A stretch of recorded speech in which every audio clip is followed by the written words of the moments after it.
வணக்கம் நண்பர்களே, நான் டிரைவர் ரமேஷ். இங்கே பாருங்கள், இந்த டிப்பரு, இந்த டிரைவர் பாருங்கள், பொறுப்பாக நீட்டாக அந்த பாயெல்லாம் போட்டு லோடு பாருங்கள் அந்த மட்டத்தில் இருக்கும், பாயெல்லாம் போட்டு இழுத்து கட்டிக்கிறாரு.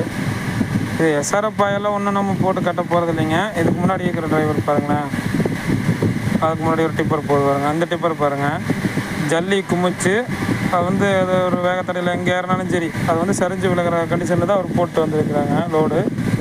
லோடு ஏற்றுட்டு ஒன்றும் பிரச்சனை இல்லைங்க. கொஞ்சம் மம்டியில் வச்சு கொஞ்சம் மட்டம் தட்டி விட்டு ஒரு பாய், ஒரு இந்த சாதா பாய் தான் போட்டிருக்குறாங்க, பிளாஸ்டிக் பாய். அதை விரிச்சு விட்டு முன்னாடி 2 கட்டு, சைடில் ஒரு 2 கட்டு, பின்னாடி ஒரு 2 கட்டு, வேலை முடிச்சது.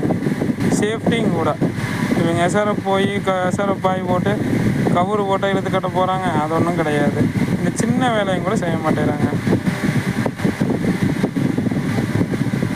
அந்த கல்லையும் ரோட்டில் விழுந்தோன்னா அந்த பைக் டயரில் கல்லடி பட்டு பஞ்சர் ஆகுதுன்னு சொல்லுவாங்க.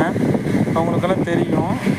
அப்போ தான் தெரியும், இந்த மாதிரி ரோட்டில் விழுகிற கல்லுக்கு தான் ஏறி கல்லடி பட்டு பஞ்சர் ஆகிறது.